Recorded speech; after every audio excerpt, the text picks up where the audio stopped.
Siema! Witajcie na następnej wyprawie. Dzisiaj odwiedzimy, a zarazem zanurkujemy w Forcie Okęcie. Dzisiejsza wyprawa powstała przy współpracy z firmą Wargaming.net, czyli producentem gry World of Warship.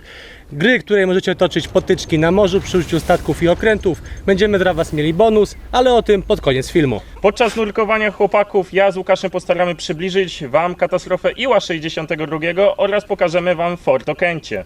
Także nie przedłużajmy, Ruszajmy. zapraszamy.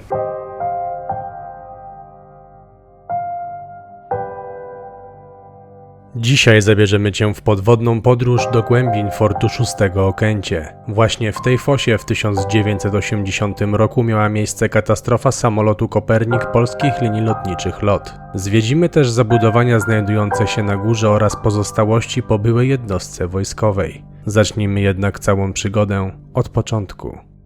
13 marca 1980 roku w ostatni swój rejs wyruszył samolot Polskich Linii Lotniczych LOT Kopernik Sierra Papa Lima Alfa Alfa. Wystartował z Nowego Jorku z lekkim opóźnieniem ze względu na zimę o godzinie 21:18, a lądować miał w Warszawie następnego dnia o 11:15 czasu lokalnego. Koło godziny 11:15 do lądowania podchodzi samolot z Nowego Jorku na pas 1.5, który widać za mną. Niestety nie ląduje z tego względu, że zapala się kontrolka nie wysunięcia podwozia, przez to kapitan z mechanikiem podejmują decyzję o tym, aby odejść na drugi krąg. Po odejściu na drugi krąg i zwiększeniu ciągu silników do maksimum, jeden z wałów w silniku numer 2 nie wytrzymuje i zostaje przerwany ze względu na zmęczenie materiału, rozrywając się na 3 części i przy tym niszcząc silnik numer 1 i silnik numer 3, a do tego jeszcze przerywa ster wysokości oraz kierunku i całą elektronikę, przez to też nie było słychać 26 ostatnich sekund podczas lądowania na czarnych skrzynkach. Po awarii układu sterowania kapitan Paweł Lipowczan praktycznie stracił kontrolę nad samolotem.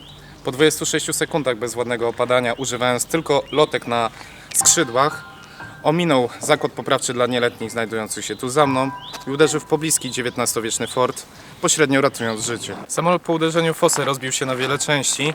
Na pokładzie znajdowało się 77 pasażerów oraz 10 członków załogi. Nikt katastrofy nie przeżył, a część z nich nawet nie zdawała sobie z tego sprawy, co za chwilę miało się stać, ponieważ po prostu spali.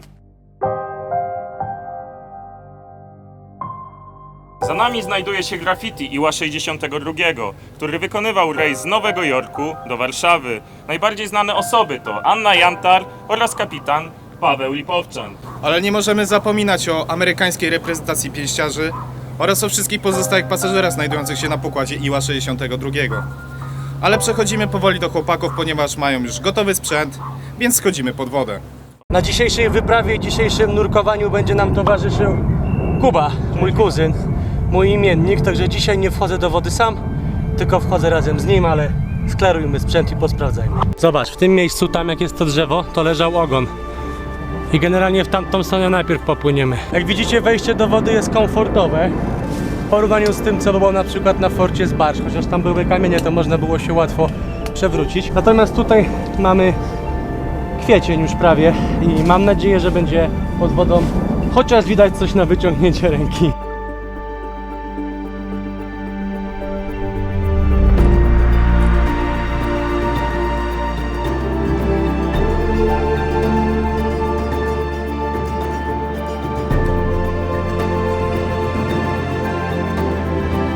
Jest 15:40, to obawiamy się 10 po. 16:15. No. 15? Tak, Dobra. tutaj bądźcie. Dobra. Dobra, my No cały staw do samochodu zabierzemy, a potem go weźmiemy. Jeszcze żebyście mieli tutaj Dobra. łatwiej, to My tu będziemy 16:15. na was czekać. Dobra. Co to jest? Dobra, jedziemy. No to powodzenia na razie.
Dochodzimy tak naprawdę już do obiektów samego fortu, które zostały wybudowane już po modernizacji. Sądzę, że to były lata 60., 70., czyli czas PRL-u, czyli to już nie jest czerwona cegła, a już bardziej beton. Ale to jeszcze służyło dla wojska, bo wojsko tutaj było do 1993 roku, tak Łukasz? 99. 99 roku. Wojsko się stąd wyprowadziło, no i tak naprawdę prywaciarze, prywatni przedsiębiorcy zaczęli to właściciele. wynajmować. Dookoła fortu, bo to była ogólnie, trzeba też powiedzieć, sucha fosa, były 3 kaponiery, które służyły do tego, aby bronić tak naprawdę przed najeźdźcami głównej arterii prowadzącej do Krakowa. Teraz jest to Aleja Krakowska.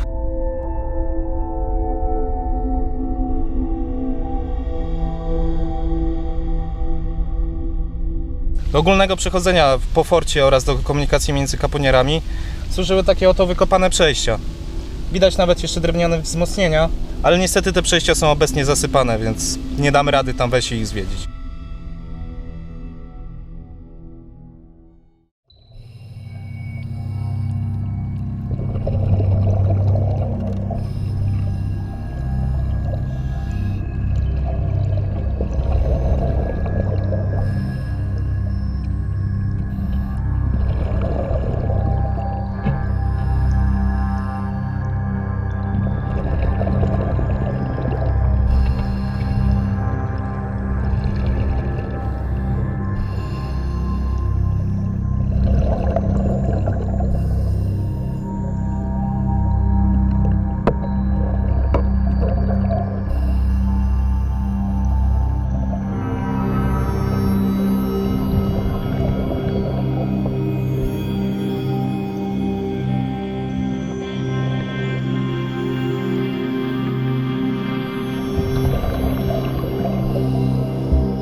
Przedtem, jak Wam pokazywaliśmy specjalnie te przejście pomiędzy tymi pagórkami, górkami, one służyły po to, żeby żołnierz mógł się swobodnie przedostawać i tak naprawdę nie został zauważany i przy okazji trafiony.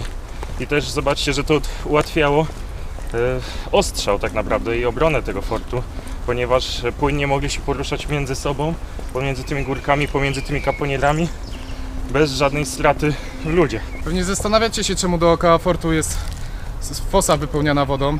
Nie, to nie jest średniowieczny system obronny. Po prostu tutaj była sucha fosa okalająca fort, ale w wyniku awarii systemu odwadniającego, no po prostu zalała się wodą. Tak naprawdę tutaj widać 2 kaponiery. Jedna może gdzieś jest, ale niestety jej nie znaleźliśmy. Do trzeciej, największej już zniszczonej kaponiery, która tak naprawdę wystawała centralnie na Aleję Krakowską teraźniejszą, wcześniej na ten trakt krakowski, drogę, która prowadziła do Krakowa. No i jedną z głównych wylotówek Warszawy w tym momencie. Zresztą wspominając o kaponierze, musimy przypomnieć, że tak jak Konrad wspominał, ten fort był na planie 5-boku, a kaponiery były 3. Cały fort powstał w 1983 roku, a już w 1888 zaczęto go modernizować. Dodano betonowe sklepienia oraz wzmocnienia betonowe, których podczas budowy tego fortu po prostu nie było.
W 1900 roku zakończono modernizację fortu, podczas której zamiast 2 wałów powstał 1 wał przeciwskarpowy broniący przed piechotą.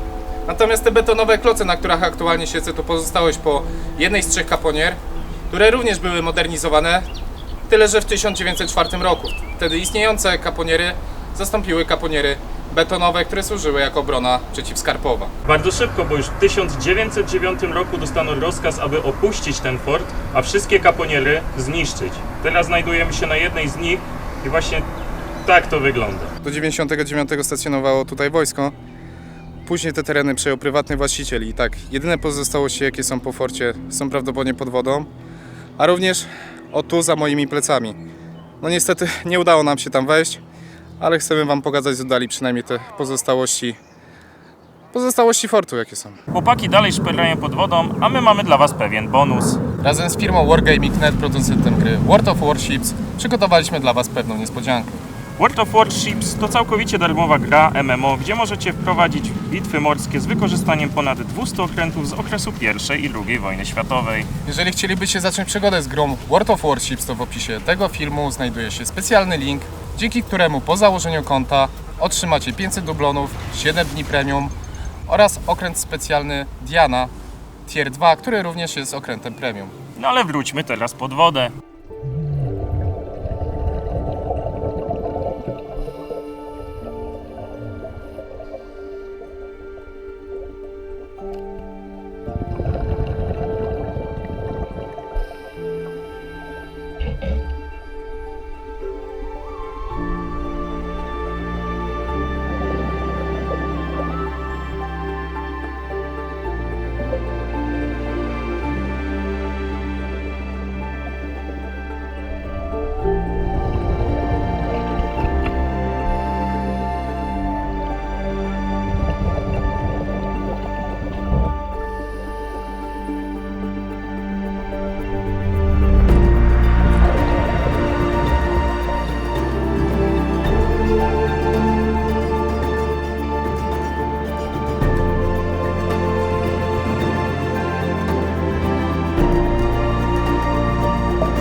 Powiem ci, że dla was pół godziny to sporo, ale my na takim biegu to nagrywaliśmy, że Nie no, dla nas pół godziny to wcale nie było tak dużo.